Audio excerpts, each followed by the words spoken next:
വിശദമായി കടക്കുമ്പോൾ ആദ്യം സംസ്ഥാനത്ത് പരീക്ഷാകാലം തുടങ്ങിയിരിക്കുകയാണ്. ആ വാർത്തയിലേക്കാണ് ആദ്യം പോകുന്നത്. സംസ്ഥാനത്ത് SSLC പരീക്ഷയ്ക്ക് അല്പസമയത്തിനകം തുടക്കമാകും. Higher secondary, vocational higher secondary രണ്ടാം വർഷ പരീക്ഷകളും ഇന്നാണ് ആരംഭിക്കുന്നത്. ഈ മാസം 26-ന് പരീക്ഷകൾ അവസാനിക്കും. SSLC പരീക്ഷ രാവിലെയും മറ്റു പരീക്ഷകൾ ഉച്ചയ്ക്ക് ശേഷവുമാണ് നടക്കുന്നത്. സംസ്ഥാനത്ത് 2964, ലക്ഷദ്വീപിലെ 9, ഗൾഫ് മേഖലയിലെ 7 കേന്ദ്രങ്ങളിലുമായി 4,27,021 വിദ്യാർത്ഥികളാണ് SSLC പരീക്ഷ എഴുതുന്നത്. ഗൾഫ് മേഖലയിൽ 682 കുട്ടികളും ലക്ഷദ്വീപ് മേഖലയിലെ 447 കുട്ടികളും പരീക്ഷ എഴുതും. മലപ്പുറം വിദ്യാഭ്യാസ ജില്ലയിലാണ് ഏറ്റവും കൂടുതൽ കുട്ടികൾ പരീക്ഷ എഴുതുന്നത്, 28,358 പേർ. ഏറ്റവും കുറച്ച് കുട്ടികൾ പരീക്ഷ എഴുതുന്നത് ആലപ്പുഴയിലെ കുട്ടനാട് വിദ്യാഭ്യാസ ജില്ലയിലാണ്, 1,893 പേർ. THSLC വിഭാഗത്തിൽ ഇത്തവണ 48 പരീക്ഷാ കേന്ദ്രങ്ങളിലായി 3,057 കുട്ടികളാണ് പരീക്ഷ എഴുതുന്നത്. ഇന്നു മുതൽ 9 ദിവസങ്ങളിലായാണ് ഹയർ സെക്കൻഡറി രണ്ടാം വർഷ പരീക്ഷകൾ. പ്രായോഗിക പരീക്ഷകൾ പൂർത്തീകരിച്ചിട്ടുണ്ട്. ഹയർ സെക്കൻഡറി ഒന്നാം വർഷ പരീക്ഷകൾ 6-ാം തീയതി ആരംഭിച്ച് 29-ന് അവസാനിക്കും. വൊക്കേഷണൽ ഹയർ സെക്കൻഡറി രണ്ടാം വർഷ പരീക്ഷകളും ഇന്ന് തുടങ്ങും. റെഗുലർ വിഭാഗത്തിൽ 26,372 വിദ്യാർത്ഥികളും പ്രൈവറ്റ് വിഭാഗത്തിൽ 2,215 വിദ്യാർത്ഥികളും ചേർന്ന് ആകെ 28,587 വിദ്യാർത്ഥികളാണ് രജിസ്റ്റർ ചെയ്തിട്ടുള്ളത്. പരീക്ഷകൾക്കുള്ള ക്രമീകരണങ്ങൾ പൂർത്തിയായതായി വിദ്യാഭ്യാസ വകുപ്പ് അറിയിച്ചു. ന്യൂസ് 18 തിരുവനന്തപുരം. ആത്മവിശ്വാസത്തിലാണ് വിദ്യാർത്ഥികൾ ഉള്ളത്.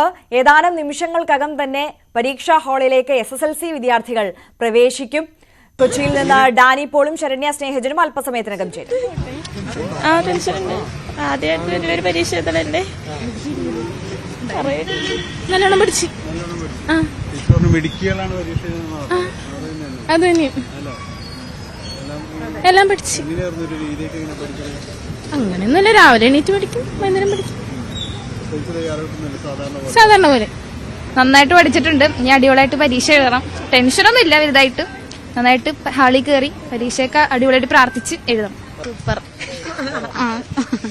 പേടിയുണ്ട് നല്ല. പിന്നെ എന്താ പറയണ, എല്ലാവർക്കും ഉണ്ടാവല്ലോ പേടി.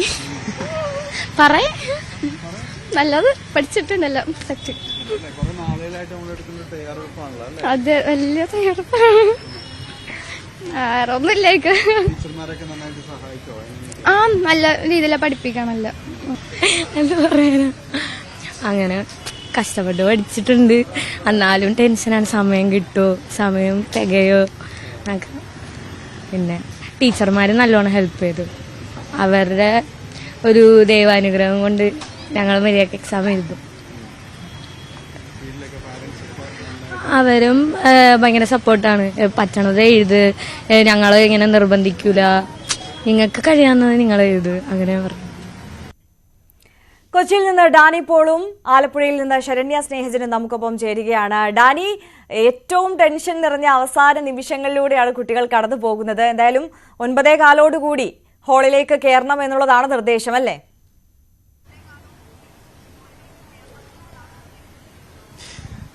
ആര്യ, കുട്ടികൾ ഇപ്പോൾ പരീക്ഷാ ഹാളിലേക്ക് കയറിയിട്ടുണ്ട്. വളരെ ആത്മവിശ്വാസത്തോടെ പ്രതീക്ഷയോടുകൂടി തന്നെയാണ് നമ്മുടെ കുട്ടികൾ ഈ അവരുടെ ഒരു കരിയറിൻ്റെയൊക്കെ ഒരു വലിയ തുടക്കത്തിലേക്കുള്ള ആദ്യ ഘട്ടത്തിലേക്ക് വരുന്നത്, ആദ്യ ഒരു കടമ്പയിലേക്ക് എത്തുന്നത്. എന്തായാലും വളരെ ആത്മവിശ്വാസത്തോടു കൂടിയാണ് ഞാനുള്ളത്.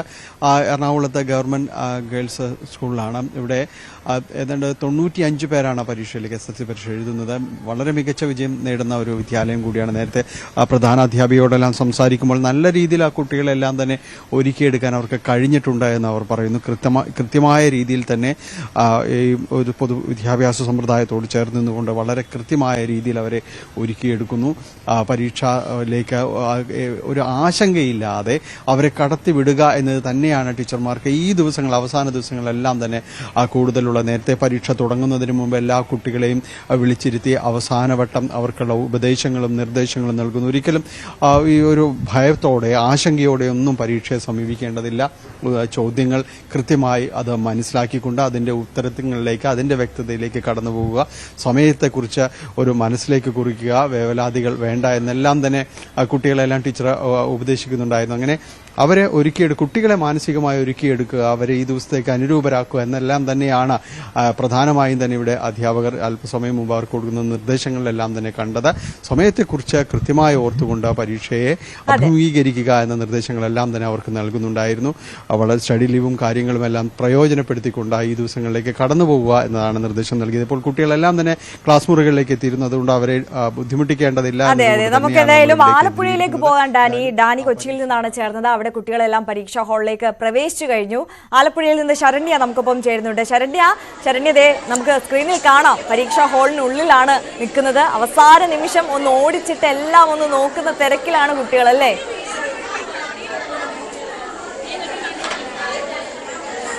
അതെ, തീർച്ചയായിട്ടും. ഞാനിപ്പോൾ ഉള്ളത് ഗവൺമെന്റ് ഗേൾസ് ഹൈസ്കൂളിലാണ് ഉള്ളത്. നമ്മുടെ ആലപ്പുഴ ജില്ലയിലെ പൊതുവിദ്യാലയമാണ്. എന്തായാലും കുട്ടികളൊരു അവസാന റൗണ്ട് പഠിത്തത്തിലേക്ക് കിടക്കുന്നു. ഇപ്പോൾ ഈ ഹാളിൽ 9 മണിക്ക് അവരോട് കയറാൻ പറഞ്ഞിരുന്നു. അതിനുശേഷം പിന്നെ ഇപ്പോൾ അല്പസമയത്തിനകം തന്നെ HM നമ്മളോട് പറഞ്ഞിരിക്കുന്ന ഇവരെ പുറത്തേക്ക് ഇറക്കുമെന്നാണ്. എല്ലാം പഠിച്ചു കഴിഞ്ഞു? പഠിച്ചു. എന്താ അവസ്ഥ? കുഴപ്പമില്ല, എല്ലാം പഠിച്ചോണ്ട് എഴുതാം. നമ്മുടെ വിദ്യാഭ്യാസ മന്ത്രി പറഞ്ഞതേ വലിയ ടെൻഷനൊന്നും വേണ്ടെന്നാ. ഇന്ന് മലയാളമാണല്ലേ? പൊതുവെ ഈസിയാണ്. ആണ്. എന്താ അവസ്ഥ? എന്താ വീട്ടില് പറഞ്ഞോ എല്ലാം ഇരുന്ന് പഠിക്കണോന്നൊക്കെ? എത്ര സമയം പഠിച്ചു? കൊറേ സമയം ഇരുന്ന് പഠിച്ചു, ഒരു 12 മണി വരെ രാത്രി. എന്നിട്ട് രാവിലെ എഴുന്നേറ്റിരുന്ന് പഠിച്ചു. ടെൻഷനൊക്കെ കുറച്ചേ ഉള്ളു. ടെൻഷൻ കുറച്ചേ ഉള്ളു അല്ലേ? അടിപൊളി. കുറച്ചേ ഉള്ളു. വലിയ ടെൻഷനൊന്നും ഇല്ല? ഇല്ല, വലിയ ടെൻഷനൊന്നും ഇല്ല. അങ്ങനെയാണ് കുട്ടികൾ ആത്മവിശ്വാസത്തോടു കൂടി തന്നെയാണ് പരീക്ഷയിലേക്ക് പോകുന്നത് എന്നുള്ളതാണ് അവര് പറയുന്നത്. ഇന്ന് ഇരുന്നോട്ടെ ചേച്ചി. കൊറേ നാള് മുമ്പ് ഇങ്ങനെ ഇരുന്നതാ. നല്ല ടെൻഷൻ ഉണ്ടായിരുന്നു അന്ന്. നിങ്ങൾക്ക് പക്ഷെ ടെൻഷൻ ഒന്നും ഇല്ല അല്ലേ? എങ്ങനെയായിരുന്നു പഠിത്തമൊക്കെ? നിങ്ങൾ ഇത്രയും നാള് നിന്നിട്ട് ഇനിയിപ്പോ ഒരു പൊതുപരീക്ഷയിലേക്ക് കിടക്കുവാണല്ലോ. അപ്പൊ അമ്മ അച്ഛനൊക്കെ വീട്ടിൽ എന്ത് പറഞ്ഞു? പഠിക്കണം, പഠിച്ചില്ലേ മാർക്ക് പോകും, തലവർത്തി നിൽക്കേണ്ടതാണ്, വലിയ ജോലിയൊക്കെ മേടിക്കേണ്ടതാണെന്നൊക്കെ പറയുന്നു. എന്താ ആഗ്രഹം? എന്താ? നഴ്സിംഗ് പഠിക്കണമെന്നാണ് ആഗ്രഹം. അപ്പോൾ നല്ല മാർക്കോടെ വിജയിക്കണമെന്നുണ്ട്, അതിനകത്ത് പരിശ്രമിക്കുന്നു. എല്ലാ ദിവസവും പഠിക്കുമായിരുന്നു? അതോ ചേച്ചീനൊക്കെ? ഞാനൊക്കെ തലേദിവസം പഠിക്കുന്ന ആൾക്കാരായിരുന്നു. അങ്ങനെയാണോ? തലേദിവസം തന്നെ പഠിക്കുന്നത്, എല്ലാ ദിവസവും പഠിക്കത്തൊന്നുമില്ലായിരുന്നു. എന്തായിരിക്കും എക്സാം കഴിയുമ്പോൾ ഒരു അവസ്ഥ? അറിയത്തില്ല. ടെൻഷൻ ഉണ്ടോ? ടെൻഷൻ ഉണ്ട്, ചെറിയ ടെൻഷൻ ഉണ്ട്. ടെൻഷൻ ഒന്നും അടിക്കണം. ഇന്ന് മലയാളം അല്ലേ? അതുകൊണ്ട് ഇങ്ങനെ ഇരിക്കുന്നു. മലയാളം പൊതുവെ നമുക്ക് ഈസി അല്ലേ? അതാണ് ഇവിടെ ഇപ്പൊ ലാസ്റ്റ് മൊമെന്റിലുള്ള ഒരു കമ്പൈൻ സ്റ്റഡി ആണോ? അതെ. എന്ത് അവസാനം നോക്കുന്നത്? എല്ലാം ഓടിച്ചിട്ട് നോക്കുവാണ്. എന്തായിരിക്കും റിസൾട്ട് വരുമ്പോ? കഴിഞ്ഞ പ്രാവശ്യം ഗേൾസിന് നല്ല റിസൾട്ട് ഉണ്ടായിരുന്നു, ഗേൾസ് ഹൈസ്കൂളിന്. ഇത്തവണ നിങ്ങൾ നിലനിർത്തുവോ? ഉറപ്പായിട്ടും നിലനിർത്തും. ടീച്ചേഴ്സ് ഒക്കെ എങ്ങനെ ഉണ്ടായിരുന്നു? പൊതുവെ നിങ്ങൾക്ക് ഒരു 10th ആയിരുന്നപ്പോ ടീച്ചേഴ്സിനൊക്കെ സമ്മർദ്ദം ഉണ്ടായിരുന്നു? ഇല്ല, എല്ലാരും ഭയങ്കര സപ്പോർട്ടായിരുന്നു, ഭയങ്കര ഫ്രണ്ട്ലി ആയിട്ടാണ് എല്ലാരും നമ്മുടെ കൂടെ നിന്നത്. ആണല്ലേ? അത് മിസ് പറയുന്നു നിങ്ങൾ ഇറങ്ങാൻ സമയം. എന്തായാലും നമ്മളോട് HM നമ്മുടെ കൂടെ ഉണ്ട്. ടീച്ചറെ, എല്ലാ പ്രാവശ്യവും നല്ലൊരു റിസൾട്ട് കൊടുക്കുന്ന ആലപ്പുഴ ജില്ലയിലെ ഒരു സർക്കാർ സ്കൂളാണ്. അതെ, തീർച്ചയായിട്ടും. ഇവിടെ വർഷങ്ങളായിട്ട് 100% വിജയവും കൂടുതൽ A+ കിട്ടുന്ന സ്കൂളാണ്. കുട്ടികളെല്ലാം നല്ല ഉഷാറായിട്ട് പരീക്ഷയ്ക്ക് വന്നിട്ടുണ്ട്. എത്ര പിള്ളേരുണ്ട് ടീച്ചർക്ക് ഇത്തവണ പരീക്ഷ ചെയ്തത്? 61 കുട്ടികളുണ്ട്. ഇംഗ്ലീഷ് മീഡിയം, മലയാളം മീഡിയമായിട്ട് 61 കുട്ടികളുണ്ട്. ഇത്തവണ നമ്മൾ എന്തെങ്കിലും എക്സാമിലേക്ക് ഇവർ 10th കടക്കുമ്പോൾ നിങ്ങൾ എന്തെങ്കിലും പ്രത്യേക തരത്തിലുള്ള പഠനമോ കാര്യങ്ങളോ ഒക്കെ അറേഞ്ച് ചെയ്തിട്ടുണ്ടായിരുന്നോ മറ്റ് ക്ലാസ്സുകളൊക്കെ? തീർച്ചയായിട്ടും. നമുക്ക് കൗൺസിലിംഗ് ക്ലാസ് കൊടുത്തിരുന്നു കുട്ടികൾക്ക്. കോൺഫിഡൻസ് കൂട്ടാനായിട്ട് കൗൺസിലിംഗ് ക്ലാസ് അറേഞ്ച് ചെയ്തിരുന്നു.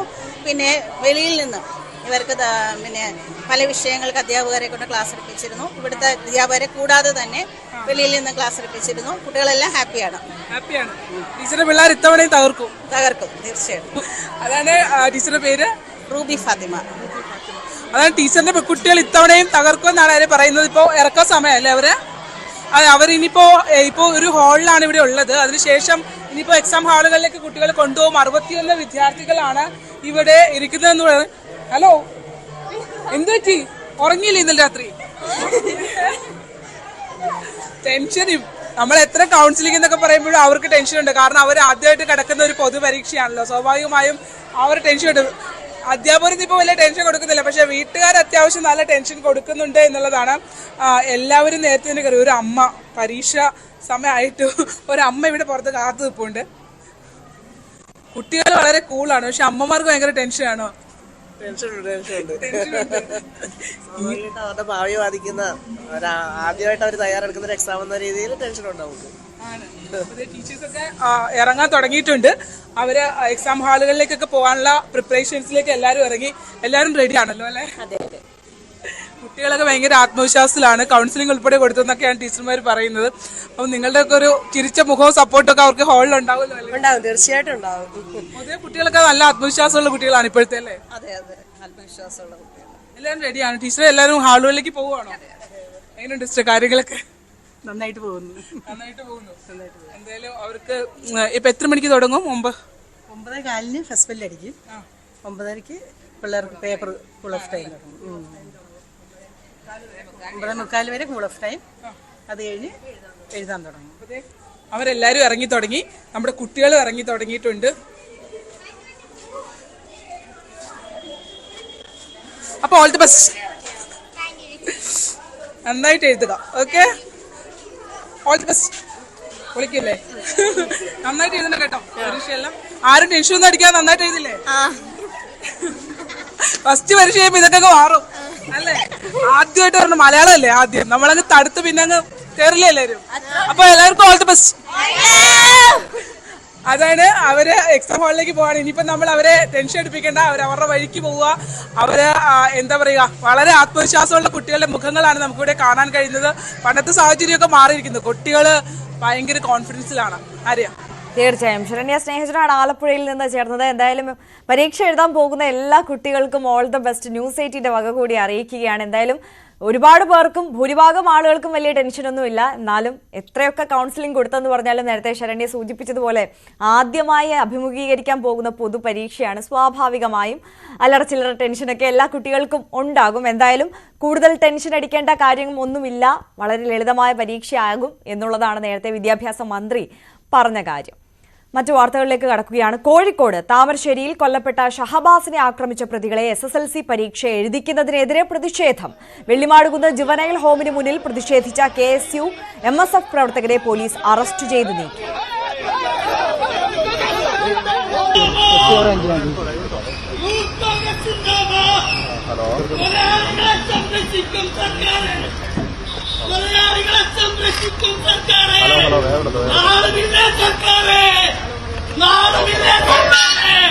എന്തിനാണ് ഈ സംരക്ഷണം?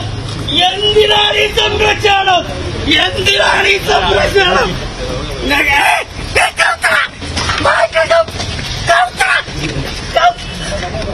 കൗത്തനാക്കില്ല സാറേ, നിങ്ങൾ ഞങ്ങളെ കൊല്ലോ, ഞങ്ങളെ കൊല്ലോ. ഒരുത്തരം തച്ചു വന്നിട്ട് സ്വന്തം അനിയനാണെങ്കിൽ നിങ്ങൾ അനിയനാണെങ്കിൽ നിങ്ങൾ ചിന്തിക്കേണ്ട സമയമാണ്. ആ പിഞ്ചോമനക്ക് എഴുതാൻ പറ്റാത്ത എക്സാമേ ഈ കൊലയാളികൾക്ക് എന്തിനാണ് നിങ്ങൾ എഴുതാൻ കൊടുക്കുന്നത്, എഴുതാൻ അനുവദിക്കുന്നത്? അതിനൊരു ഞാനിവിടെ അനുട്ടല്ല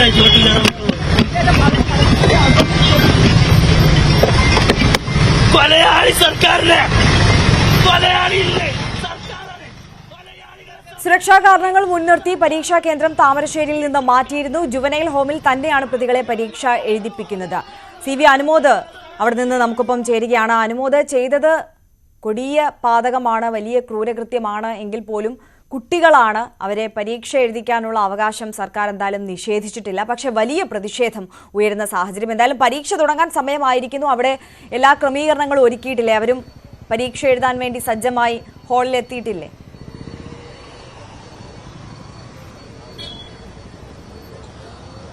പ്രതിഷേധ പരമ്പരകളാണ് വെള്ളിമാടുകുന്നിലെ ഈ ജുവനൈൽ ജസ്റ്റിസ് ഹോമിന്റെ മുൻപിലേക്ക് ഇന്ന് രാവിലെ മുതൽ നമ്മൾ കാണുന്നത്. 6:30 തന്നെ KSUവിന്റെ പ്രതിഷേധം, തുടർന്ന് യൂത്ത് കോൺഗ്രസ്, MSF, KSU വീണ്ടും, അങ്ങനെ 4 തവണയാണ് ഇവിടെ പ്രതിഷേധം ഇരമ്പിയത്. പലപ്പോഴും പോലീസ് വളരെ ശ്രദ്ധയോടെ ഒരു സംഘർഷത്തിലേക്ക് പോകാതെ ഈ വിഷയങ്ങൾ കൈകാര്യം ചെയ്യുന്ന സാഹചര്യമായിരുന്നു. ഉന്തും തള്ളും ഉണ്ടായിരുന്നു. പക്ഷേ ലാത്തി വീശുന്ന സാഹചര്യത്തിലേക്ക് എത്തിയില്ല എന്ന് മാത്രം. അതേസമയം ഇതിനിടയിൽ യൂത്ത് കോൺഗ്രസിന്റെ 2 പ്രവർത്തകർ ഈ ഓഫീസിന്റെ കെട്ടിടത്തിന്റെ കോമ്പൗണ്ടിലേക്ക് മതിൽ ചാടിക്കടന്ന് പ്രവേശിക്കുകയും അവരെ ഓഫീസ് കോമ്പൗണ്ടിൽ നിന്ന് പോലീസ് അറസ്റ്റ് ചെയ്ത് നീക്കുകയും ചെയ്യുന്ന സാഹചര്യമുണ്ടായി. പി കെ നവാസ് അടക്കമുള്ള MSFന്റെ സംസ്ഥാന അധ്യക്ഷൻ പി കെ നവാസ് ഇവിടെ എത്തിയെങ്കിലും നവാസിനെ പോലീസ് വളരെ വേഗത്തിൽ പ്രതിഷേധങ്ങൾക്ക് അനുവദിക്കാതെ അറസ്റ്റ് ചെയ്ത് നീക്കുന്ന സാഹചര്യം. ഇപ്പോഴും പ്രതിഷേധ സാഹചര്യങ്ങൾ മുൻപിൽ നിർത്തി വലിയ ഒരു സന്നാഹത്തെ ഈ കെട്ടിടത്തിന്റെ വിവിധ ഇടങ്ങളിൽ വിന്യസിച്ചിട്ടുണ്ട്. അതേസമയം പരീക്ഷ എഴുതാനുള്ള ഒരുക്കങ്ങൾ അത് ഇതിനോടകം തന്നെ കെട്ടിടത്തിനുള്ളിൽ പൂർത്തിയായിട്ടുണ്ട്. അധ്യാപകരും മറ്റു ഉദ്യോഗസ്ഥരുമൊക്കെ നേരത്തെ തന്നെ ഉള്ളിലേക്ക് പോയിരുന്നു. നേരത്തെ എവിടെയായിരിക്കും ഈ കുട്ടികളെ പരീക്ഷ എഴുതിപ്പിക്കുക എന്ന കാര്യത്തിൽ അവ്യക്തത നിലനിൽക്കുന്നുണ്ടായിരുന്നു. താമരശ്ശേരിയിൽ വലിയ പ്രതിഷേധങ്ങൾക്ക് ആഹ്വാനം ചെയ്ത സാഹചര്യത്തിൽ അവിടെ ക്രമസമാധാന പ്രശ്നങ്ങൾ ഉണ്ടാവുകയും അതോടൊപ്പം തന്നെ ഈ കുട്ടികൾ പരീക്ഷ എഴുതാൻ വരുമ്പോൾ അവർക്കൊപ്പം ഇരുന്ന് പരീക്ഷ എഴുതുന്ന മറ്റു കുട്ടികളുടെ മാനസികാവസ്ഥ കൂടി പരിഗണിക്കണമെന്ന ആവശ്യം ഉയർന്നതിനാലും സാഹചര്യങ്ങൾ കാരണം താമരശ്ശേരിയിലേക്ക് അവരെ കൊണ്ടുപോകുന്നില്ലെന്ന് തീരുമാനിച്ചു. പിന്നെ NGO ക്വാർട്ടേഴ്സിന്റെ അവിടെയായിരിക്കും പരീക്ഷ എന്നായിരുന്നു ആദ്യത്തെ സൂചന. പക്ഷേ കുട്ടികളെ പുറത്തിറക്കുന്നത് വലിയ ക്രമസമാധാന പ്രശ്നങ്ങൾക്ക് വഴിയൊരുക്കുമെന്ന സാഹചര്യത്തിൽ കുറ്റവാളിയായ കുട്ടികളെ ഇവിടെ തന്നെ പരീക്ഷ എഴുതിക്കാനുള്ള തീരുമാനത്തിലേക്ക് അധികൃതർ എത്തുകയായിരുന്നു. അങ്ങനെയാണ് ഇവരെ ഇപ്പോൾ ഞാൻ നിൽക്കുന്ന സാമൂഹ്യനീതി സമുച്ചയത്തിനുള്ളിലുള്ള പരീക്ഷാ സെന്ററിൽ അവിടെ വെച്ച് തന്നെ പരീക്ഷ എഴുതാനുള്ള നിർദ്ദേശം നൽകിയത്. അതിന്റെ നടപടികളൊക്കെ തന്നെ പൂർത്തിയായിട്ടുണ്ട്. എന്നാണെങ്കിലും വലിയ പ്രതിഷേധം ഇപ്പോഴും ഉയരാൻ സാധ്യതയുണ്ട് എന്ന് മുന്നിൽ കണ്ട് അതിനുള്ള മുന്നൊരുക്കങ്ങളും അതിനുള്ള സന്നാഹങ്ങളുമാണ് ഇവിടെ പോലീസ് സജ്ജമാക്കിയിരിക്കുന്നത്. ഇതിനോടകം 4 പ്രതിഷേധങ്ങൾ വന്നു കഴിഞ്ഞു. ഇനിയും പ്രതിഷേധങ്ങൾ ഇവിടേക്ക് എത്തും എന്നുള്ള കണക്കുകൂടൽ തന്നെയാണുള്ളത്. ഭവ്യ. CV അനുമോദാണ് വിശദാംശങ്ങൾ നൽകിയത്. എന്തായാലും ഇനിയും പ്രതിഷേധ സാധ്യത അവിടെ നിലനിൽക്കുന്നുണ്ട്.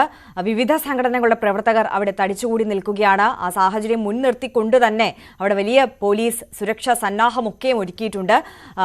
ഈ കൊലപാതകത്തിൽ ഏർപ്പെട്ടിട്ടുള്ള വിദ്യാർത്ഥികൾ അവർ പരീക്ഷ എഴുതാൻ സജ്ജമായി. ജുവനൈൽ ഹോമിൽ തന്നെയാണ് പരീക്ഷ നടക്കുന്നത്. അല്പസമയത്തിനകം തന്നെ ആരംഭിക്കും. മറ്റൊരു വാർത്തയിലേക്ക് കടന്നാൽ പത്തനംതിട്ട കൂടൽ പാടത്ത് യുവാവ് ഭാര്യയെയും സുഹൃത്തിനെയും വെട്ടിക്കൊന്നു. വൈഷ്ണവി, അയൽവാസി വിഷ്ണു എന്നിവരാണ് കൊല്ലപ്പെട്ടത്. വൈഷ്ണവിയുടെ ഭർത്താവ് ബൈജു ഇപ്പോൾ കസ്റ്റഡിയിലുണ്ട്. അയൽക്കാരനായ വിഷ്ണുവിന്റെ വീട്ടിലായിരുന്നു കൊലപാതകം നടന്നത്.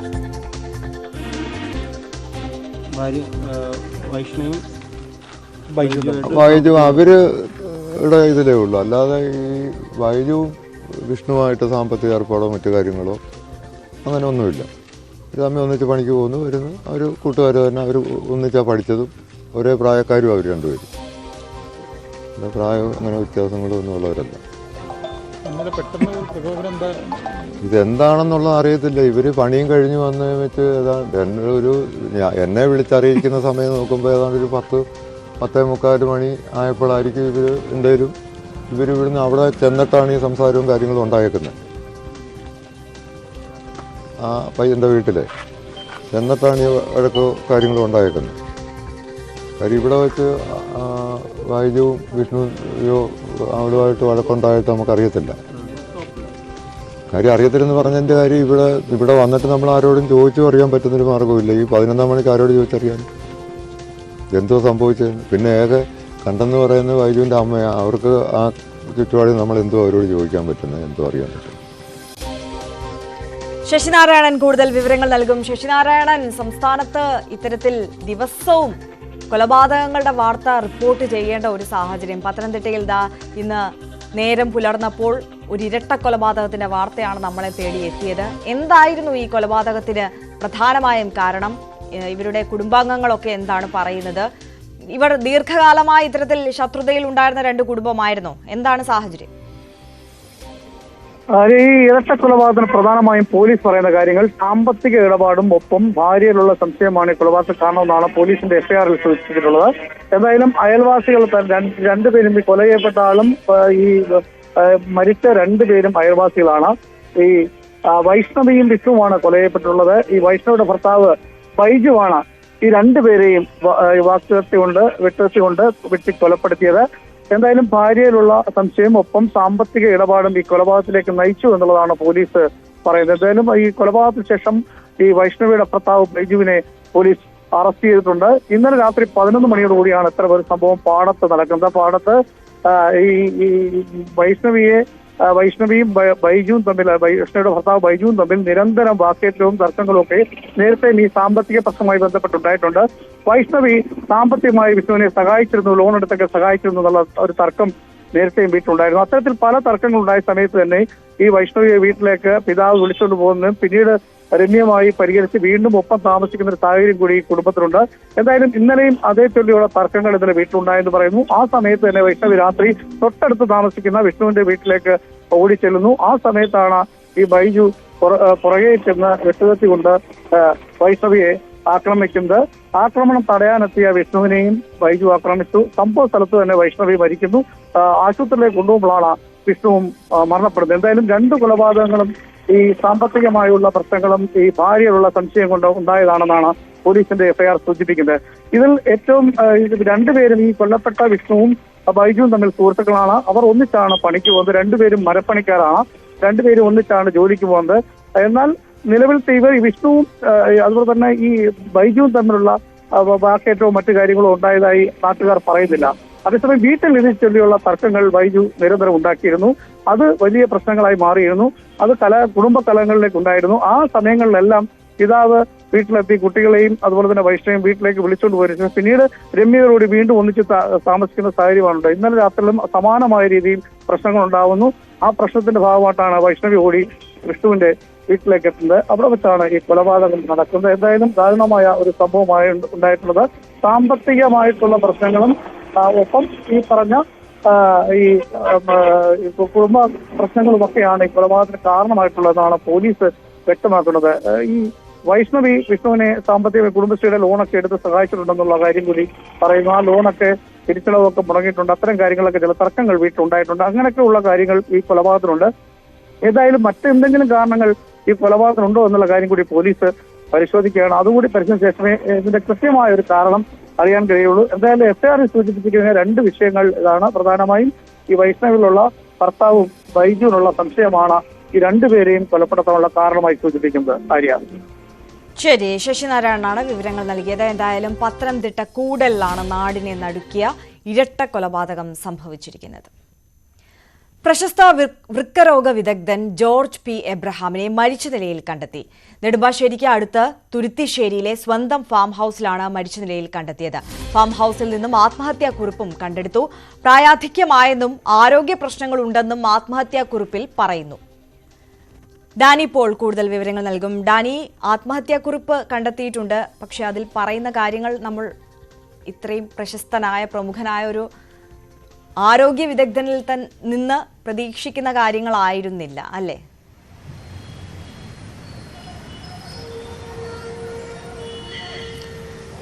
ആര്യ, എന്തായാലും ആത്മഹത്യാക്കുറിപ്പ് കണ്ടെത്തിയിരിക്കുന്നു എന്നത് തന്നെയാണ് ഇതിൽ ഏറ്റവും നിർണായകം. അതിൽ പറഞ്ഞിരിക്കുന്ന കാര്യങ്ങളാണ് ഇനിയുള്ള ഒരു പ്രതിപാദ്യ വിഷയം. കാരണം അതിൽ പറഞ്ഞിരിക്കുന്നത് അദ്ദേഹത്തിൻ്റെ ഒരു വളരെ ഇഷ്ടത്തോടെ കൊണ്ടു നടന്ന ഒരു പ്രൊഫഷൻ തന്നെയാണ്. അതിൽ അദ്ദേഹത്തിന് അത് തുടരാൻ കഴിയാത്ത രീതിയിലേക്ക് കാര്യങ്ങൾ വന്നിരിക്കുന്നു. ആരോഗ്യപരമായ ഒരു പ്രശ്നങ്ങൾ അദ്ദേഹത്തിന് ഉണ്ടായിരുന്ന അവസാന കാലത്ത് അദ്ദേഹം ഈ നട്ടെല്ലിനടക്കം ശസ്ത്രക്രിയയ്ക്ക് വിധേയനായിരുന്നു. ഇതിനുശേഷം അദ്ദേഹത്തിന് കാര്യമായി ഈ പ്രൊഫഷൻ തുടരുന്നതിന്, ഓപ്പറേഷൻ അടക്കമുള്ള കാര്യങ്ങൾ കൊണ്ടുപോകുന്നതിന്, മുന്നോട്ട് പോകുന്നതിന് തടസ്സം നേരിട്ടതായാണ് അതിൽ പറയുന്നത്. അത്തരം ചില കാര്യങ്ങൾ മറ്റുള്ളവരുമായി പങ്കുവച്ചിരുന്നതായിട്ടും ഇപ്പോൾ പുറത്തു വരുന്നുണ്ട്. അതിൽ പഴയതുപോലെ ഈ ഓപ്പറേഷൻ സമയത്ത് പൂർണ്ണമായി നിന്നുകൊണ്ട് കാര്യങ്ങൾ ചെയ്യാൻ കഴിയാത്ത രീതിയിലേക്ക് ശാരീരികമായുള്ള ഒരു ബുദ്ധിമുട്ടുകൾ അദ്ദേഹം നേരിട്ടു. ഇതിൽ കടുത്ത മാനസിക വിഷമങ്ങൾ അദ്ദേഹത്തിന് ഉണ്ടായിരുന്നു എന്നതാണ് പറയുന്നത്. അപ്പോൾ നേരത്തെ ആര് സൂചിപ്പിച്ചതുപോലെ ഇത് ഇത്രയും പ്രൊഫഷനിൽ ഇത്രയും മുൻപന്തിയിൽ നിൽക്കുന്ന ഒരാൾ ആ രീതിയിൽ ചിന്തിക്കുമോ എന്നതടക്കമുള്ള കാര്യങ്ങളുണ്ട്. എന്തായാലും ഡോക്ടർ ഒരു കുറിപ്പ് കണ്ടെത്തിയിരിക്കുന്നു. അദ്ദേഹം അത്തരം കാര്യങ്ങൾ അതിൽ പറഞ്ഞിരിക്കുന്നു എന്നതാണ്. ഇനി മറ്റു കാര്യങ്ങൾ, വ്യക്തിപരമായ വിഷയങ്ങൾ, മറ്റെന്തെങ്കിലും അദ്ദേഹത്തെ അലട്ടിയിരുന്നു എന്നതടക്കമുള്ള കാര്യങ്ങൾ കുടുംബാംഗങ്ങളിൽ നിന്നടക്കം വിവരങ്ങൾ തേടേണ്ടതുണ്ട്. ഇപ്പോൾ നിലവിൽ മൃതദേഹം അങ്കമാലിയിലെ ഒരു സ്വകാര്യ ആശുപത്രി മോർച്ചറിയിലേക്ക് മാറ്റിയിരിക്കുകയാണ്. പോസ്റ്റ്മോർട്ടം അടക്കമുള്ള നടപടികൾ തുടരേണ്ടതുണ്ട്, അത് പൂർത്തീകരിക്കേണ്ടതുണ്ട്. നാളെയാണ് സംസ്കാരം നിശ്ചയിച്ചിരിക്കുന്നത്. നാളെ കാക്കനാട് ഇൻഫോ പാർക്കിനടുത്തുള്ള സെൻറ്റ് ജോർജ് യാക്കോബായ ദേവാലയത്തിലാണ് സംസ്കാരം അടക്കമുള്ള കാര്യങ്ങൾ നടക്കുന്നത്. എന്തായാലും വളരെ പ്രഗത്ഭനായ വളരെ പ്രശസ്തനായ ഒരു ഡോക്ടറാണ് ഇപ്പോൾ ഇല്ലാതാവുന്നത്. അദ്ദേഹം 3000-ലധികം വൃക്ക മാറ്റിവെക്കൽ ശസ്ത്രക്രിയകൾ അദ്ദേഹത്തിൻ്റെ നേതൃത്വത്തിൽ തന്നെ നടത്തിയിട്ടുണ്ട്. കേരളത്തിലെ ആദ്യത്തെ ഒരു വൃക്ക മാറ്റിവെക്കൽ ശസ്ത്രക്രിയക്ക് അടക്കം നേതൃത്വം നൽകിയ ഒരാൾ കൂടിയാണ് അദ്ദേഹം.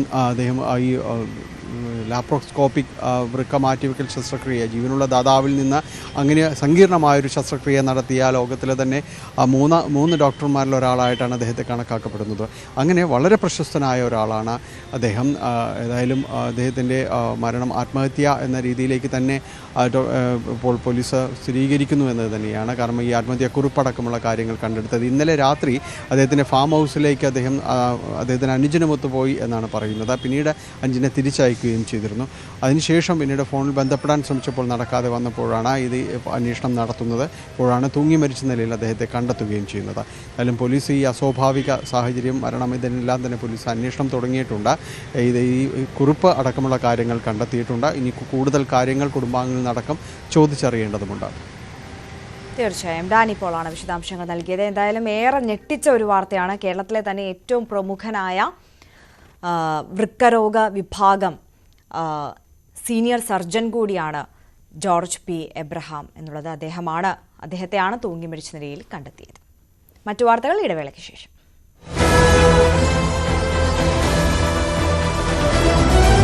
ഗീതമായിരുന്നു എന്ന് തന്നെ പറയാം.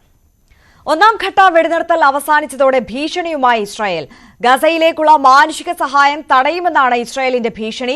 ബന്ദികളിൽ പകുതി പേരെ ഇപ്പോൾ കൈമാറണമെന്ന ഇസ്രായേലിന്റെ ആവശ്യം ഹമാസ് അംഗീകരിക്കാത്തതാണ് ഇസ്രായേലിനെ ചൊടിപ്പിച്ചത്.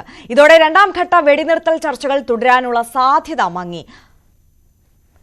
ഇന്റർനാഷണൽ ഡെസ്കിൽ നിന്ന് ആർ കിരൺ ബാബു അല്പസമയത്തിനകം തന്നെ നമുക്കൊപ്പം ചേരും. എന്തായാലും രണ്ടാം ഘട്ട വെടിനിർത്തൽ കരാറിലേക്ക് കടക്കാനുള്ള സാധ്യത മങ്ങുന്നു എന്നുള്ളതാണ് ഏറെ ആശങ്കാജനകമായ വാർത്ത ഈ ഘട്ടത്തിൽ. ഒന്നാം ഘട്ട വെടിനിർത്തൽ കരാർ അത് കഴിഞ്ഞ ശനിയാഴ്ചയായിരുന്നു അവസാനിച്ചിരുന്നത്. രണ്ടാം ഘട്ടത്തിലേക്ക് കടക്കും, സമാധാനം പുലരുമെന്നുള്ള ഒരു പ്രതീക്ഷയൊക്കെ ഉണ്ടായിരുന്നു. പക്ഷേ അസ്വാരസ്യങ്ങൾ വീണ്ടും പുകയുകയാണ് രണ്ട് കൂട്ടർക്കുമിടയിൽ എന്നുള്ളതാണ്. ആർ കിരൺ ബാബു തുടരുന്നുണ്ട്. കിരൺ, റമദാനും പെസഹയും ഒക്കെ പ്രമാണിച്ച് ഈ രണ്ടാം ഘട്ട വെടിനിർത്തൽ കരാറിലേക്ക് ഉടൻ തന്നെ കടക്കണമെന്നുള്ള ഒരു ആവശ്യം നേരത്തെ US മുന്നോട്ട് വെച്ചിരുന്നു. അത് ഇസ്രായേൽ അംഗീകരിച്ചിരുന്നു. പക്ഷേ ഹമാസ് അതിനെ എതിർക്കുകയാണ് ചെയ്തത്. എന്താണ് ഹമാസിന് ഈ രണ്ടാം ഘട്ട കരാറിലേക്ക് കടക്കാൻ താല്പര്യമില്ല എന്നറിയിക്കാനുണ്ടായ ഒരു കാരണം ഇതിപ്പോൾ രണ്ടാം ഘട്ട കരാറിലേക്ക് കടന്നില്ലെങ്കിൽ ആശങ്കയുടെ ദിനങ്ങളാണോ മുന്നിലുള്ളത്? അങ്ങനെ പ്രതീക്ഷിക്കണോ? ആര്യ, എന്തായാലും സ്ഥിതി വളരെ രൂക്ഷമായി തന്നെ തുടരുകയാണ്. അവിടെ രണ്ടാം ഘട്ട വെടിനിർത്തൽ അതിൻ്റെ പൂർണ്ണാർത്ഥത്തിലേക്ക് കടക്കാൻ ഇപ്പോഴും കഴിയുന്നില്ല എന്നാണ് യാഥാർത്ഥ്യം. ആ തരത്തിലേക്ക് കടക്കണം എന്ന് അമേരിക്ക അടക്കം നിർദ്ദേശം നൽകിയെങ്കിലും സാങ്കേതികമായി അത്തരമൊരു വെടിനിർത്തൽ ഇപ്പോൾ അവിടെ നിലനിൽക്കുന്നുണ്ടെങ്കിലും ഈ പലസ്തീനിലെ അഭയാർത്ഥി ക്യാമ്പുകളിലേക്കുള്ള സഹായം എത്തിക്കുന്നത് പൂർണ്ണമായും ഇസ്രായേൽ തടഞ്ഞിരിക്കുകയാണ്. ഇത് കാരണം അഭയാർത്ഥി ക്യാമ്പുകളിൽ ഒന്നാമത് തന്നെ ആളുകൾ കൊടും തണുപ്പാണ് ഈ സമയത്ത്. അവിടെ അഭയാർത്ഥി ക്യാമ്പുകൾ തണുപ്പ് മൂലം ആളുകൾ മരിക്കുന്ന അവസ്ഥയുണ്ട്. താൽക്കാലിക ടെൻറ്റുകളിലൊക്കെയാണ് ആളുകൾ താമസിക്കുന്നത്. അവിടത്തേക്ക് ഭക്ഷണവും മരുന്നും അടക്കം എത്തിക്കാനുള്ള സംവിധാനങ്ങളെല്ലാം പൂർണ്ണമായും തടഞ്ഞിരിക്കുകയാണ്. അത് കാരണം അവിടുത്തെ അവസ്ഥ അത്യന്തം അതിരൂക്ഷമായ അവസ്ഥയിലേക്ക് നീങ്ങുകയാണ്. ലോകരാജ്യങ്ങളടക്കം അക്കാര്യത്തിൽ ഇസ്രായേലിൻ്റെ നിലപാടിനെതിരെ കടുത്ത വിമർശനം ഉന്നയിച്ചിട്ടുണ്ട്. പക്ഷേ ഏതെങ്കിലും തരത്തിലൊരു വിട്ടുവീഴ്ചയ്ക്ക് ഇസ്രായേൽ ഇപ്പോഴും തയ്യാറായിട്ടില്ല. ഇസ്രായേൽ വെടിനിർത്തൽ കരാറിൽ നിന്ന് ഹമാസ് പിന്മാറുന്നു എന്നുള്ള അല്ലെങ്കിൽ ആ കരാർ വ്യവസ്ഥകൾ പാലിക്കാൻ തയ്യാറാവുന്നില്ല എന്നുള്ള വിഷയമാണ് പ്രധാനമായും ഉന്നയിക്കുന്നത്. എന്തായാലും അന്താരാഷ്ട്ര സംഘടനകളടക്കം ഇക്കാര്യത്തിൽ ശക്തമായ ഇടപെടൽ വേണം എന്നത് ആവശ്യപ്പെട്ടിട്ടുണ്ട്. മാനുഷികത വെടിനിർത്തൽ കരാറിൻ്റെ ലംഘനവും മാനുഷികതയുടെ നഗ്നമായ ലംഘനവുമാണെന്നാണ് പ്രധാനപ്പെട്ട സംഘടനകളടക്കം പറയുന്നത്. ഇസ്രായേൽ പ്രധാനമന്ത്രി ബെഞ്ചമിൻ നെതന്യാഹുവിൻ്റെ വീടിന് മുന്നിൽ ഇസ്രായേൽ പൗരന്മാരുടെ അടക്കം വലിയ പ്രതിഷേധങ്ങൾ. ഒരു ജനതയെ ഈ മട്ടിൽ പട്ടിണി കിട്ട് കൊല്ലരുത്, അവരെ ദുരിതത്തിലേക്ക് തള്ളിവിടരുത്, യുദ്ധവുമൊക്കെ മറ്റു കാര്യം. പക്ഷേ ഈ തരത്തിൽ മാനുഷികത വിട്ട് പെരുമാറുന്നത് ശരിയല്ല എന്ന തരത്തിലേക്ക് വലിയ പ്രതിഷേധങ്ങളും ഒക്കെ ഉയർന്നിരുന്നു. എന്തായാലും ഇപ്പോൾ ഇനി ഇസ്രായേലിൻ്റെ കണക്കിൽ 59 തടവുകാരാണ് ഉള്ളത് എന്നാണ് ഹമാസിൻ്റെ പക്കലുള്ളതെന്നാണ് കണക്കാക്കുന്നത്. ഇതിൽ 24 പേർ ജീവനോടെ ഉണ്ട്. ആ 24 പേരെയും ഉടൻ തന്നെ ഒന്നാം ഘട്ടത്തിൻ്റെ ഭാഗമായി തന്നെ 24 പേരെയും കൂടി വിടണം, എങ്കിലേ രണ്ടാം ഘട്ടത്തിലേക്ക് കടക്കാൻ കഴിയൂ എന്നുള്ള നിലപാടിലാണ് ഇപ്പോൾ ഇസ്രായേൽ നിൽക്കുന്നത്. എന്നാൽ അങ്ങനെയല്ല, രണ്ടാം ഘട്ട ചർച്ചകളിലേക്ക് കടന്നിട്ട് രണ്ടാം ഘട്ട പുതിയ വ്യവസ്ഥകൾ അനുസരിച്ച് പോകണം എന്നതായിരുന്നു തുടക്കത്തിൽ. ആദ്യ 42 ദിവസം നീളുന്ന ഒന്നാം ഘട്ടവും അതിനുശേഷം വീണ്ടും ചർച്ചകൾ നടത്തുക, അന്താരാഷ്ട്ര സമൂഹത്തിൻ്റെ അടക്കം മധ്യസ്ഥയിൽ ചർച്ചകൾ നടത്തുക, അതിനുശേഷം രണ്ടാം ഘട്ടം തീരുമാനിക്കുക.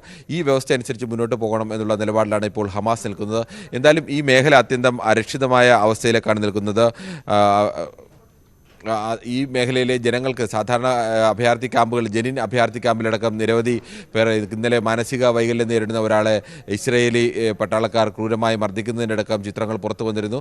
അവിടെ കണ്ണീർവാതകം പ്രയോഗിച്ച് ഒരു കുഞ്ഞ് ശ്വാസം മുട്ടി മരിച്ചതിൻ്റെ വാർത്തകൾ പുറത്തു വന്നിരുന്നു. അതോടൊപ്പം തന്നെ നിരവധി കുഞ്ഞുങ്ങൾക്കടക്കം അവിടെ ശരിയായ രീതിയിലേക്ക് ഭക്ഷണം കിട്ടാതെ അല്ലെങ്കിൽ അവിടുത്തെ ആശുപത്രി ചികിത്സാ സൗകര്യങ്ങൾ കിട്ടാതെ പ്രയാസപ്പെടുന്നതിൻ്റെ വാർത്തകളുമൊക്കെ പുറത്തു വരുന്നുണ്ട്. റംസാൻ മാസത്തിലെങ്കിലും ഈ സമാധാനം ഉറപ്പാക്കാൻ വേണ്ടിയുള്ള റംസാനും പെസഹയും ഒക്കെ വരികയാണ്. അതുകൊണ്ട് ഈ സമാധാനം ഉറപ്പാക്കാൻ വേണ്ടിയുള്ള ഒരു അന്താരാഷ്ട്ര രാജ്യങ്ങളുടെ ശക്തമായ ഇടപെടൽ ഉണ്ടാവണം എന്നുള്ള ആവശ്യവും ശക്തമാണ്. തീർച്ചയായും. ആർ കിരൺ ബാബുവാണ് ഇന്റർനാഷണൽ ഡെസ്കിൽ നിന്ന് വിവരങ്ങൾ നൽകിയത്. എന്തായാലും പശ്ചിമേഷ്യയിൽ നിന്ന് സമാധാനത്തിന്റെ വാർത്തകൾ ഉടനടി പ്രതീക്ഷിക്കേണ്ട എന്നുള്ളതാണ് സാഹചര്യം. ദേശീയ വാർത്തകളിലേക്ക് കടന്നാൽ കർണാടകയിൽ DK ശിവകുമാറിന്റെ മുഖ്യമന്ത്രിയാക്കണമെന്ന ആവശ്യം വീണ്ടും ശക്തമാക്കി കോൺഗ്രസിലെ ഒരു വിഭാഗം. ശിവകുമാർ മുഖ്യമന്ത്രിയാകട്ടെ എന്ന് മുതിർന്ന നേതാവ് വീരപ്പ മൊയ്ലി പ്രതികരിച്ചപ്പോൾ ഡിസംബർ മാസത്തിന് മുൻപ് മുഖ്യമന്ത്രിയാകുമെന്നായിരുന്നു MLA ബസവരാജു ശിവഗംഗയുടെ പ്രസ്താവന. ER രാഗേഷാണ് നാഷണൽ ഡെസ്കിൽ നിന്ന് ചേരുന്നത്. ER, ഇതിപ്പോൾ നേരത്തെ മുതൽ ഉണ്ടായ ഒരു ആവശ്യമാണ്, ഈ അഭിപ്രായ ഭിന്നതയൊക്കെയാണ്. ഇത് കർണാടകയിലെ കോൺഗ്രസിനെ ഏതൊക്കെ തരത്തിൽ ബാധിക്കും, കോൺഗ്രസ് രാഷ്ട്രീയത്തെ? ആര്യ, 2023 മെയ് മാസത്തിലാണ് കർണാടകയിൽ നിയമസഭാ തെരഞ്ഞെടുപ്പ് നടക്കുന്നതും കോൺഗ്രസ് അധികാരത്തിൽ വരുന്നതും. അന്ന് മുഖ്യമന്ത്രി സ്ഥാനത്ത് വലിയ വടംവലിയുണ്ടായിരുന്നു. ദിവസങ്ങൾ നീണ്ട ചർച്ചകൾക്കൊടുവിലാണ് ഉപമുഖ്യമന്ത്രി പദവി ഏറ്റെടുക്കാൻ തയ്യാറാണ് എന്ന് DK ശിവകുമാർ സമ്മതിച്ചത്. അദ്ദേഹവും മുഖ്യമന്ത്രി സ്ഥാനത്തേക്ക് അവകാശവാദം ഉന്നയിച്ചിരുന്നു. അന്ന് മുതൽ പറഞ്ഞു കേൾക്കുന്ന ഒരു കാര്യമാണ് 2.5 വർഷത്തെ ഒരു ഡീല്. കോൺഗ്രസ് നേതൃത്വം അത് തള്ളിക്കളഞ്ഞിട്ടുണ്ട്. പക്ഷേ നേതാക്കൾക്കിടയിലൊക്കെ തന്നെ ഇത്തരം സംസാരമുണ്ട്. ഇപ്പോൾ അങ്ങനെ നോക്കുകയാണെങ്കിൽ 2 വർഷം ആകുന്നു ഈ സർക്കാർ അധികാരത്തിൽ വന്നിട്ട്. ഈ ഒരു സാഹചര്യത്തിലാണ് ഇപ്പോൾ വീണ്ടും ഈ ആവശ്യം ഈ ഘട്ടത്തിൽ ശക്തമാകുന്നത്. ഇപ്പോൾ വീരപ്പ മൊയ്ലി മുൻ മുഖ്യമന്ത്രി കൂടിയാണ് അദ്ദേഹമാണ് ഇന്നലെ ഉടുപ്പിയിലെ ഒരു പരിപാടിയിൽ എത്രയും വേഗം DK ശിവകുമാർ മുഖ്യമന്ത്രി പദത്തിൽ എത്തട്ടെ എന്നൊരു പരാമർശം നടത്തിയത്. മാത്രവുമല്ല, താനാണ് DK ശിവകുമാറിന് ആദ്യമായി സീറ്റ് നൽകിയത് എന്ന പ്രസ്താവന കൂടി വീരപ്പ മൊയ്ലി നടത്തിയിട്ടുണ്ട്. പാർട്ടിയെ ഒറ്റക്കെട്ടായി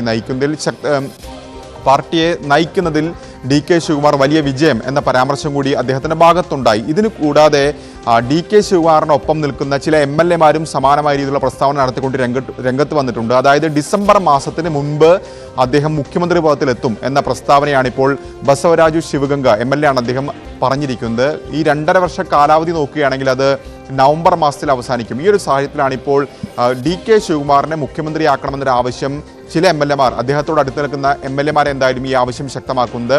കഴിഞ്ഞ കുറേ മാസങ്ങളായി കർണാടക കോൺഗ്രസിൽ പ്രശ്നങ്ങളുണ്ട് എന്ന കാര്യത്തിൽ സംശയമില്ല.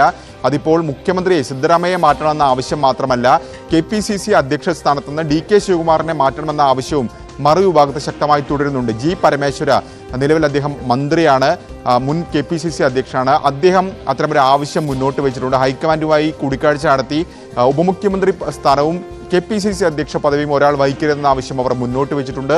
ഇത് കൂടാതെ ദളിത് വിഭാഗത്തിനൊരു നേതാവിനെ KPCC അധ്യക്ഷനാക്കണമെന്ന് ആവശ്യപ്പെട്ടുകൊണ്ട് സംഘടനകൾ രംഗത്ത് വന്നിട്ടുണ്ട്. അങ്ങനെ DK ശിവകുമാറിന് അനുകൂലമായും എതിരായും നീക്കങ്ങൾ കർണാടക കോൺഗ്രസിൽ ശക്തമായി നടക്കുന്നുണ്ട്. എങ്കിൽ പോലും 2.5 വർഷത്തെ ഒരു ടേം അത് സിദ്ധരാമയ്യ നിലവിലെ സാഹചര്യത്തിൽ അംഗീകരിക്കാൻ സാധ്യതയില്ല. അതുകൊണ്ട് തന്നെ ഈ പ്രശ്നങ്ങൾ വരും ദിവസങ്ങളിൽ തുടരാൻ തന്നെയാണ് സാധ്യത. ശരി, ER രാഗേഷാണ് വിശദാംശങ്ങൾ നൽകിയത്. ബീഹാർ നിയമസഭാ തെരഞ്ഞെടുപ്പ് ഒരുക്കങ്ങൾ ആരംഭിച്ച് കോൺഗ്രസ്. ഇതുമായി ബന്ധപ്പെട്ട് സംസ്ഥാനത്ത് നിന്നുള്ള പാർട്ടി നേതാക്കളുമായി ഡൽഹിയിൽ ഉടൻ യോഗം ചേരും. ഈ യോഗത്തിന് ശേഷം RJD-യുമായി ഔപചാരിക സീറ്റ് വിഭജന ചർച്ച ആരംഭിക്കാനാണ് ഹൈക്കമാൻഡ് തീരുമാനം. കഴിഞ്ഞ നിയമസഭാ തെരഞ്ഞെടുപ്പിൽ കോൺഗ്രസ് 70 സീറ്റുകളിലാണ് മത്സരിച്ചത്. 17 സീറ്റുകളിലാണ് വിജയിച്ചത്. RJD 144 സീറ്റുകളിൽ മത്സരിക്കുകയും 72 സീറ്റുകളിൽ വിജയിക്കുകയും ചെയ്തു.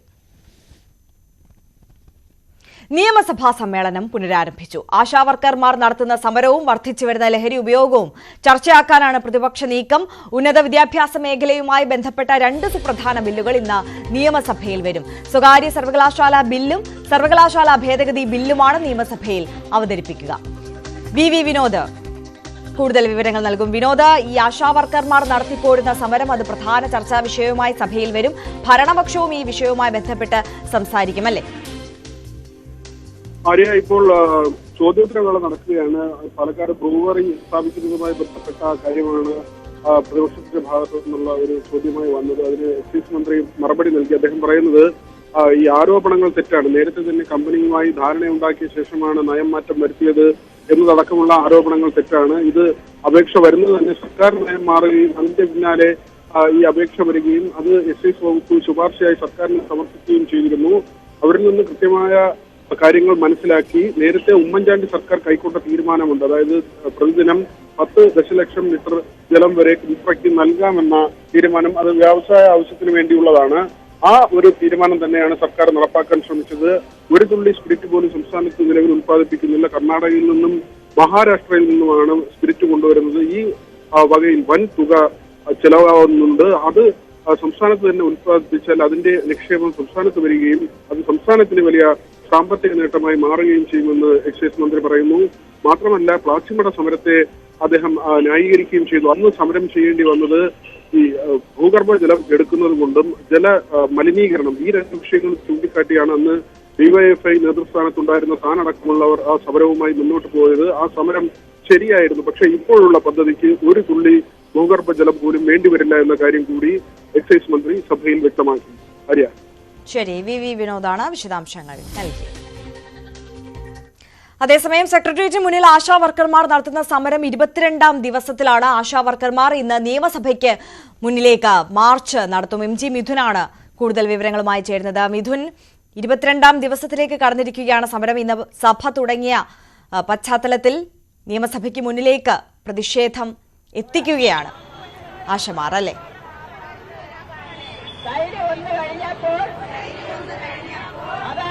അതെ, തീർച്ചയായും സമരത്തിന്റെ ഒരു രൂപം ഇന്ന് അല്ലെങ്കിൽ പ്രതിഷേധത്തിന്റെ ഒരു രൂപം ഇന്ന് മാറുന്നു എന്ന് തന്നെ വേണം പറയാൻ. കാരണം കൂടുതൽ പ്രവർത്തകർ, ആശാ വർക്കർമാർ ഇവിടേക്ക് എത്തിക്കൊണ്ടിരിക്കുകയാണ്. ഏകദേശം ഒരു 11 മണിയോട് കൂടി തന്നെ സെക്രട്ടേറിയറ്റിന്റെ ഈ ഒരു അവർ സമരം ഇരിക്കുന്ന ഈ പന്തലിൽ നിന്ന് ഇവിടുന്ന് റാലിയായി ഇവിടുന്ന് മാർച്ച് നടത്തും. നിയമസഭാ സമ്മേളനം നടക്കുന്ന വേളയാണ്.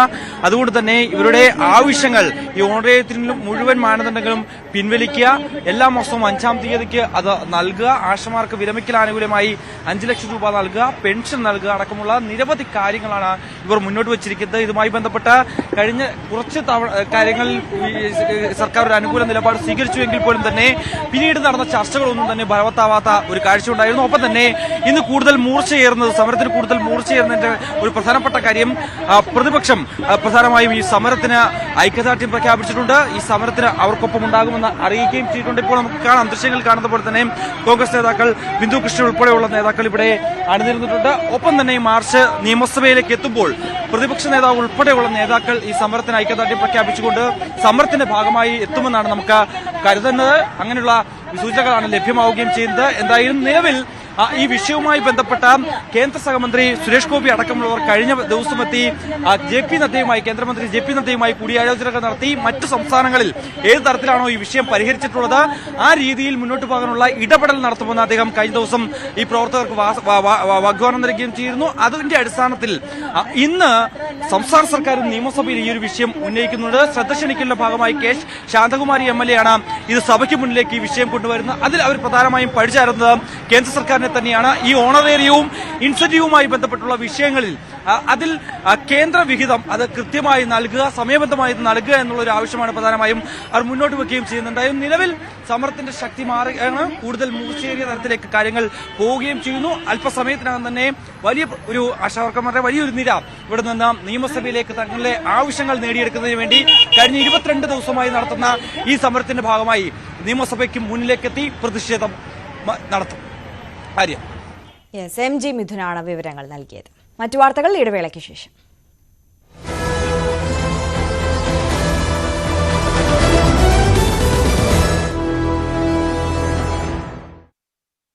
അടിയന്തര പ്രമേയമായി ഒരുപക്ഷെ എത്തുന്നത് ഈ സംസ്ഥാനത്തെ ലഹരി ഉപയോഗം അല്ലെങ്കിൽ ആശാ വർക്കർമാർ നടത്തുന്ന സമരം, ഇതിലേതെങ്കിലും ഒന്ന് ഇന്ന് അടിയന്തര പ്രമേയമായി വരുമെന്നാണ് കരുതുന്നത്. അതോടൊപ്പം തന്നെയാണ് പാലക്കാട് ബ്രൂവറിയുമായി ബന്ധപ്പെട്ട വിഷയം, അത് സബ്മിഷനായി വരുന്നുണ്ട്.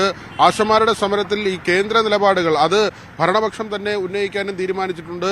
മറ്റൊന്ന് ഈ സർവകലാശാലകളുമായി ബന്ധപ്പെട്ട 2 ബില്ലുകളാണ്. അത് ഒന്ന് ഈ സർവകലാശാല ഭേദഗതി ബില്ലും അതോടൊപ്പം തന്നെയാണ് സ്വകാര്യ സർവകലാശാല ബില്ലും. സ്വകാര്യ സർവകലാശാലയുടെ കാര്യത്തിൽ മുന്നണിയിൽ തന്നെ ചില വ്യത്യസ്ത അഭിപ്രായങ്ങളുണ്ട്. അതിന്റെ മെറിറ്റും ഫീസും സംവരണം ഉൾപ്പെടെയുള്ള കാര്യങ്ങൾ ഇതിൽ CPI ചില നിലപാടുകൾ വ്യക്തമാക്കിയിട്ടുണ്ട്. സെലക്ട് കമ്മിറ്റിക്ക് വിടണമെന്നായിരുന്നു പ്രതിപക്ഷത്തിന്റെ ആവശ്യം. അത് സർക്കാർ അംഗീകരിച്ചിട്ടില്ല. മാത്രമല്ല ബില്ല് അവതരിപ്പിക്കുന്നതിന് ഗവർണറുടെ മുൻകൂർ അനുമതി തേടേണ്ടതുണ്ട്. അത് ലഭിച്ചിട്ടില്ല എന്ന് കരുതുന്നു. എന്നാൽ സ്പീക്കറുടെ റൂളിംഗോടെ ആ ബില്ല് അവതരിപ്പിക്കുന്നതിന് തടസ്സമില്ല. എന്നാൽ ഈ ബില്ല് ഗവർണർക്ക് മുന്നിൽ എത്തുമ്പോൾ അദ്ദേഹം അത് നിയമമാകണമെങ്കിൽ അദ്ദേഹം ഒപ്പുവെക്കണം. അക്കാര്യത്തിൽ അദ്ദേഹം അങ്ങനെ ചെയ്യുമോ എന്നതിൽ വ്യക്തതയില്ല. ഏതായിരുന്നാലും ഇത്തരം കാര്യങ്ങൾ ഈ ഭേദഗതി ബില്ല് ആണെങ്കിൽ പ്രോ വൈസ് ചാൻസലർ ആയ മന്ത്രിക്ക് വലിയ പ്രാധാന്യം, അല്ലെങ്കിൽ മന്ത്രിക്ക് ഉന്നത വിദ്യാഭ്യാസ മന്ത്രിക്കും കൂടുതൽ പ്രാധാന്യം, അല്ലെങ്കിൽ അവർക്ക് കൂടുതൽ അധികാരങ്ങൾ നൽകുന്ന ഒരു തീരുമാനമാണ്. അത് നേരത്തെ തന്നെ വലിയ എതിർപ്പുള്ളതാണ്. സംസ്ഥാനത്തെ വിസിമാരുടെ കാര്യത്തിൽ നിയമനവുമായി ബന്ധപ്പെട്ട് തർക്കങ്ങൾ നിലനിൽക്കുന്നതാണ്. ചാൻസലറായ ഗവർണറെ മറികടക്കാൻ മന്ത്രിക്കോ അല്ലെങ്കിൽ ഈ തരത്തിൽ നിയമിക്കപ്പെടുന്ന ആളുകൾക്കോ കഴിയുമെന്ന്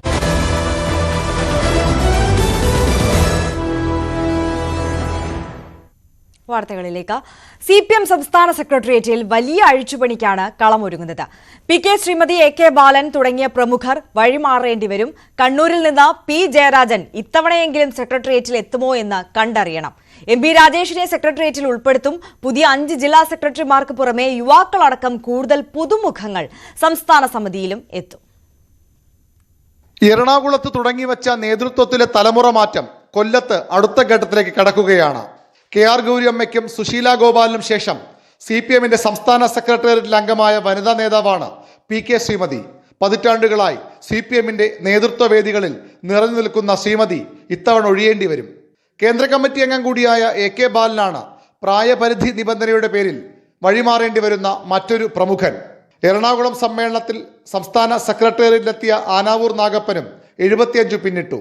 അടുത്ത മെയ്യിൽ 75 വയസ്സാകുന്ന EP ജയരാജനും ജൂണിൽ 75 വയസ്സ് പൂർത്തിയാക്കുന്ന മുന്നണി കൺവീനർ TP രാമകൃഷ്ണനും ഒരു ടേം കൂടി തുടർന്നേക്കും. കണ്ണൂരിൽ നിന്നുള്ള KK ശൈലജയോ ആലപ്പുഴയിൽ നിന്നുള്ള CS സുജാതയോ സംസ്ഥാന സെക്രട്ടേറിയറ്റിൽ ശ്രീമതിക്ക് പകരക്കാരിയാകും. P ജയരാജനെ മറികടന്ന മുഖ്യമന്ത്രിയുടെ പൊളിറ്റിക്കൽ സെക്രട്ടറി P ശശി സംസ്ഥാന സെക്രട്ടേറിയറ്റിലും എത്തുമെന്ന് കരുതുന്നവർ ഏറെയാണ്. ഇവർ രണ്ടുമല്ലെങ്കിൽ ജില്ലാ സെക്രട്ടറി MV ജയരാജനാണ് കണ്ണൂരിൽ നിന്ന് സാധ്യതയുള്ള മറ്റൊരു നേതാവ്. മന്ത്രി MB രാജേഷ് സംസ്ഥാന സെക്രട്ടേറിയറ്റിലെത്തുമെന്ന് ഉറപ്പാണ്. M വിജയകുമാറാണ് സീനിയറെങ്കിലും തിരുവനന്തപുരത്ത് നിന്ന് കടകംപള്ളി സുരേന്ദ്രനാണ് സാധ്യത കൂടുതൽ. കഴിഞ്ഞ സംസ്ഥാന സമ്മേളനത്തിൽ പ്രതിനിധിയല്ലാതിരുന്നിട്ടും സംസ്ഥാന സമിതിയിലേക്ക് വന്ന V ജോയിയെ സെക്രട്ടേറിയറ്റിലേക്ക് ഉയർത്തിയാലും അത്ഭുതപ്പെടാനില്ല. ജില്ലാ സെക്രട്ടറി സ്ഥാനത്ത് 3 ടേം പൂർത്തിയാക്കിയ P മോഹനൻ, KP ഉദയഭാനു എന്നിവരും സെക്രട്ടേറിയറ്റ് പ്രവേശനം ആഗ്രഹിക്കുന്നവരാണ്. എറണാകുളം ജില്ലാ സെക്രട്ടറി CN മോഹനനെയും പരിഗണിച്ചേക്കാം. പുതിയ ജില്ലാ സെക്രട്ടറിമാരിൽ രാജു എബ്രഹാം ഒഴികെ 5 പേരും സംസ്ഥാന സമിതിയിലില്ല. ഇവരെ പ്രൊമോട്ട് ചെയ്യും. MLA മാരിൽ PP Chittaranjan, M Naushad എന്നിവർക്ക് സംസ്ഥാന സമിതിയിലേക്ക് സാധ്യതയേറെയാണ്. DYFഐയുടെ സംസ്ഥാന സെക്രട്ടറി VK സനോജും പ്രസിഡന്റ് വസീഫും യുവജന പ്രാതിനിധ്യമായി കമ്മിറ്റിയിലെത്തിയേക്കാം.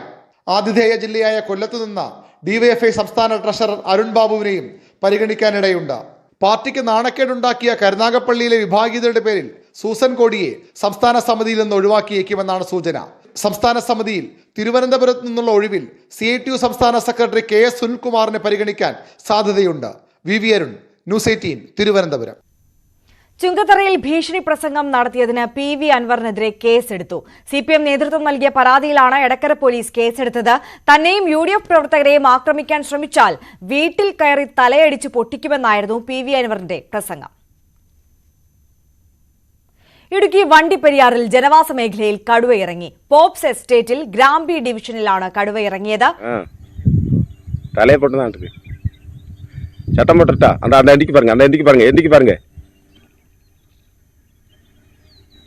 പ്രിൻസ് ജെയിംസ് കൂടുതൽ വിവരങ്ങൾ നൽകും.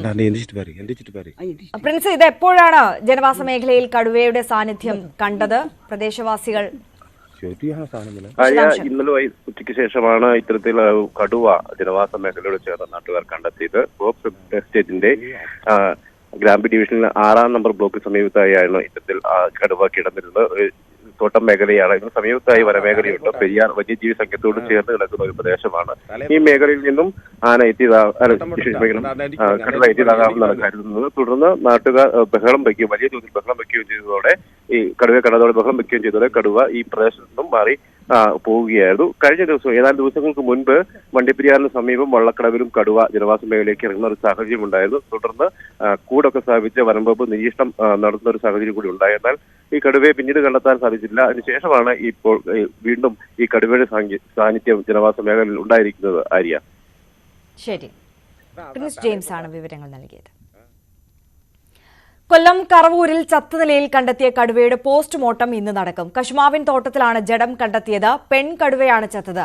പ്രായാധിക്യമാണ് മരണകാരണമെന്നാണ് പ്രാഥമിക നിഗമനം. എന്നാലും പോസ്റ്റ്മോർട്ടത്തിന് ശേഷമേ മരണകാരണം സംബന്ധിച്ച് വ്യക്തത വരൂ. പാലക്കാട് നെന്മാറ ഇരട്ടക്കൊലക്കേസിൽ നിർണായക ദൃക്സാക്ഷിയെ കണ്ടെത്തി അന്വേഷണ സംഘം. ചെന്താമര ലക്ഷ്മിയെ കൊലപ്പെടുത്തുന്നത് നേരിൽ കണ്ടയാളാണിത്. ഇയാൾ 1 മാസത്തിലേറെയായി നെല്ലിയാമ്പതിയിൽ ഒളിവിൽ കഴിയുകയായിരുന്നു. ചെന്താമര തന്നെയും കൊല്ലുമെന്ന് യുവാവ് ഭയപ്പെട്ടിരുന്നു. കഴിഞ്ഞ ദിവസമാണ് അന്വേഷണ സംഘം യുവാവിന്റെ നിർണായക മൊഴി രേഖപ്പെടുത്തിയത്. സൗദി ബാലൻ കൊല്ലപ്പെട്ട കേസിൽ റിയാദിൽ ജയിലിൽ കഴിയുന്ന ഫറോക്ക് സ്വദേശി അബ്ദുൾ റഹീമിന്റെ മോചനവുമായി ബന്ധപ്പെട്ട കേസ് ഇന്ന് വീണ്ടും പരിഗണിക്കും.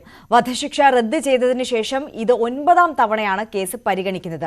കേസ് വിശദമായി പരിശോധിച്ച് നടപടിക്രമങ്ങൾ പൂർത്തിയാക്കാനുണ്ടെന്ന് ചൂണ്ടിക്കാട്ടിയാണ് കഴിഞ്ഞ സിറ്റിംഗിൽ മാറ്റിവെച്ചത്.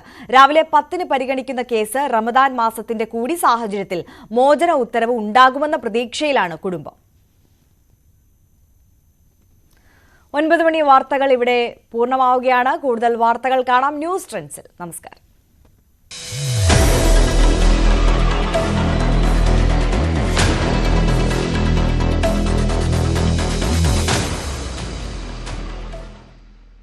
അടിയന്തര പ്രമേയമായി ഒരുപക്ഷെ എത്തുന്നത് ഈ സംസ്ഥാനത്തെ ലഹരി ഉപയോഗം അല്ലെങ്കിൽ ആശാ വർക്കർമാർ നടത്തുന്ന സമരം ഇതിലേതെങ്കിലും ഒന്ന് ഇന്ന് അടിയന്തര പ്രമേയമായി വരുമെന്നാണ് കരുതുന്നത്. അതോടൊപ്പം തന്നെയാണ് പാലക്കാട് ബ്രൂവറിയുമായി ബന്ധപ്പെട്ട വിഷയം അത് സബ്മിഷനായി വരുന്നുണ്ട്. ആശമാരുടെ സമരത്തിൽ ഈ കേന്ദ്ര നിലപാടുകൾ അത് ഭരണപക്ഷം തന്നെ ഉന്നയിക്കാനും തീരുമാനിച്ചിട്ടുണ്ട്. മറ്റൊന്ന് ഈ സർവകലാശാലകളുമായി ബന്ധപ്പെട്ട 2 ബില്ലുകളാണ്. അത് ഒന്ന് ഈ സർവകലാശാല ഭേദഗതി ബില്ലും അതോടൊപ്പം തന്നെയാണ് സ്വകാര്യ സർവകലാശാല ബില്ലും. സ്വകാര്യ സർവകലാശാലയുടെ കാര്യത്തിൽ മുന്നണിയിൽ തന്നെ ചില വ്യത്യസ്ത അഭിപ്രായങ്ങളുണ്ട്. അതിന്റെ മെറിറ്റും ഫീസും സംവരണം ഉൾപ്പെടെയുള്ള കാര്യങ്ങൾ ഇതിൽ